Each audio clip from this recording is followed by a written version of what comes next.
I think people are normally quite interested when you tell them that you're working in aviation. It tends to have a follow-up question to find out more. Everybody goes to the airport at some point. You go on your holidays. It's a really positive place to be. My name is Fiona Smith and I am Group Head of Aerodrome Strategy for AGS Airports.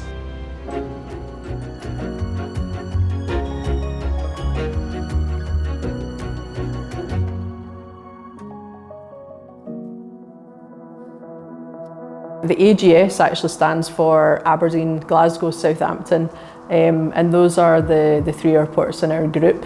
So my responsibilities for AGS are around developing our strategy for a number of areas that fall into innovation and sustainability, mainly relating to operational aspects, but for sort of activities from the runway side and up.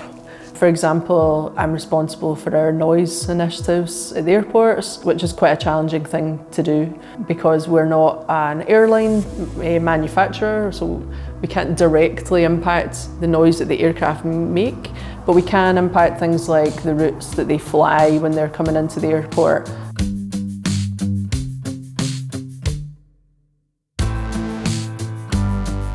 I was born in a village near to Glasgow. I moved to Glasgow when I was 17 for university. I feel like I'm a Glaswegian. I've lived there pretty much all of my life. I probably went into engineering because I was just very interested in sciences and maths, and it seemed like a good topic. And I chose aerospace engineering because I thought to work in aviation would be a real challenge and exciting. And on graduating from Glasgow University, I spent some time at Rolls-Royce testing engines, and it was incredible and I loved it.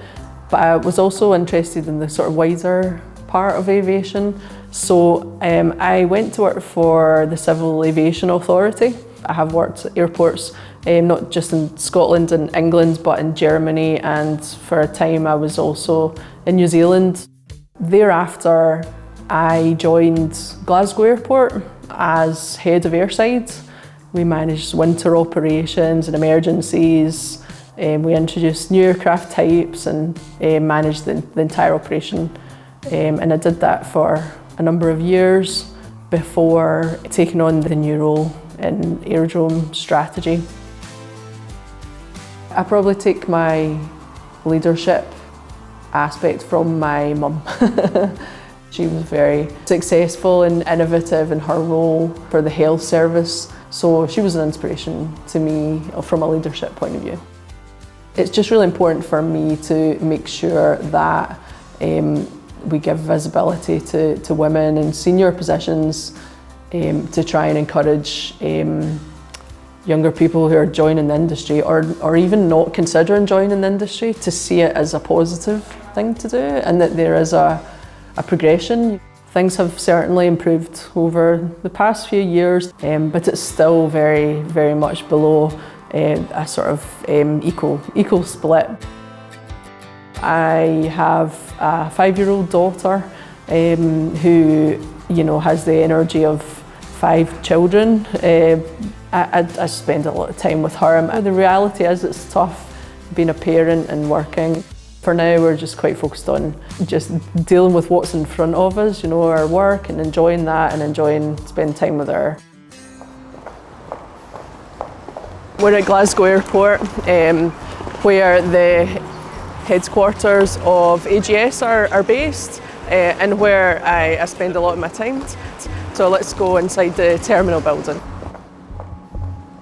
So it was really, really nice when I did get the job at Glasgow Airport, as it felt like something special to be doing that job that you love for your home city airport. So that was a real career sort of high. So this is our check-in hall. One of our check-in halls, we have 2. So we had 6.5 million passengers last year, but that is a huge reduction. Pre-COVID we had about 9 million every year. One of the most exciting innovation projects that AGS are undertaking at the moment is around about trialling AI technology, and it's to detect threats in bags, so in luggage for passengers, and to try and identify that. And we think it's just the tip of the iceberg, and there are so many more opportunities to roll it out and improve our customer experience and security.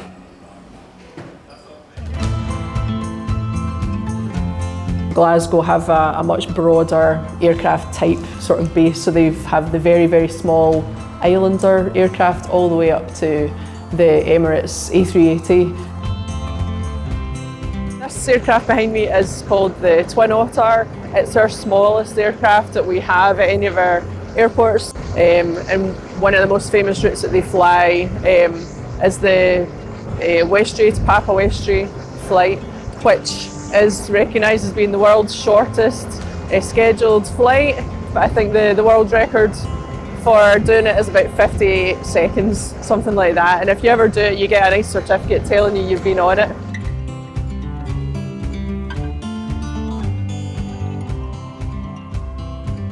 You can't really have a favourite aircraft. I do have a particular fondness for the A380 because it was one of the first roles that I had when I came to Glasgow, was to help prepare the airport for taking this really large aircraft.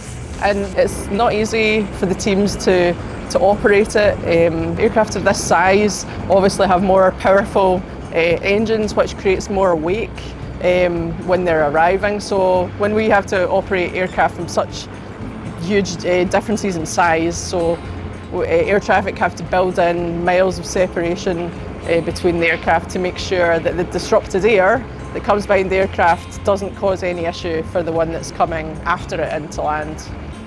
How many passengers, or why is the A380 such an impressive aircraft?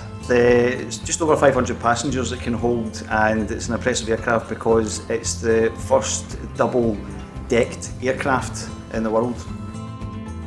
So that was one of my biggest projects and biggest achievements for me personally, was getting that aircraft in the very first time it came to Scotland. So when you have days like that and you get to experience all the teams making that operation happen, that's something that you rarely would get to see.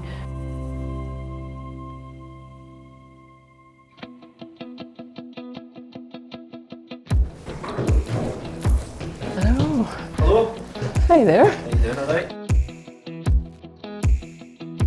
So we're in the Airside Operations Tower, and this is where the airside team are based and carry out a lot of the activities here and out in the airfield. The stand plan basically is all like our flights arriving, departing in the airports. We also do airfield inspections, bird dispersal, making sure the runway is obviously safe and clear of birds and things like that. We do aircraft turnarounds, we do marshalling, and we do our runway inspections. Just basically paying attention all the time, making sure we're on top of times and things like that as well. Obviously we do have bird strikes sometimes as well, so we try and prevent as much as possible. I was just trying not to forget anything because we do it a lot.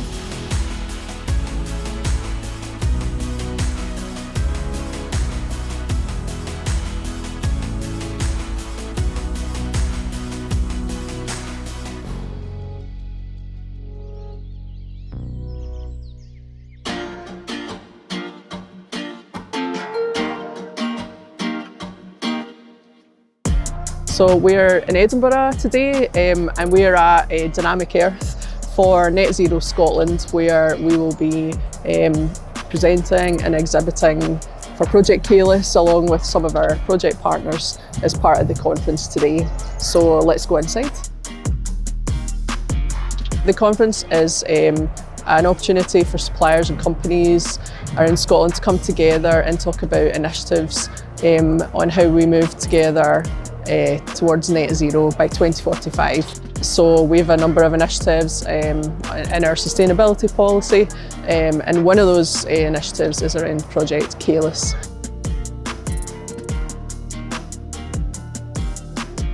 This is a logistics, basically, delivery drone, and this year we will be flying in 5 different regions of Scotland for NHS, doing different types of medical service. We'll be looking at things like blood sample transfer, chemotherapy medication, and other small equipment.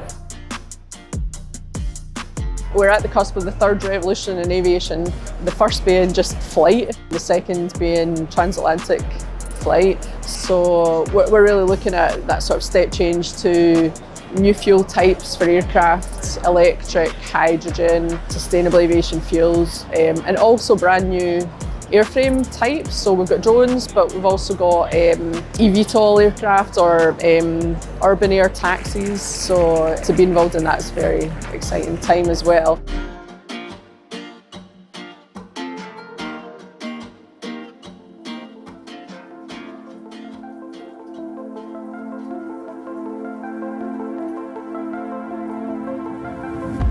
As part of our strategy, AGS, we are considering the future of aviation, and that includes all the new types of aircraft, but importantly where they will operate and how they will operate. So part of that is considering things like vertiports. So it's just really quite interesting to imagine how these small electric, eventually unpiloted aircraft will operate.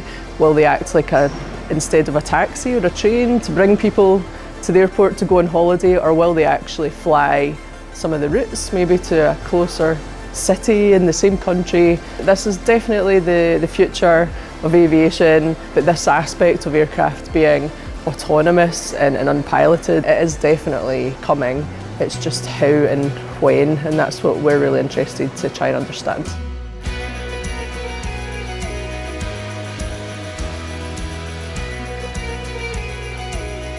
So being from Glasgow, it's really great to be able to see the airport grow. It's really nice because you get to see directly how that can impact people who have businesses in the city and people who just want to travel to new places. So it is very important both from a business point of view and from a leisure and tourism point of view as well. I'm proud to work for AGS Airports, helping to make our airports more sustainable and innovative to keep the world moving.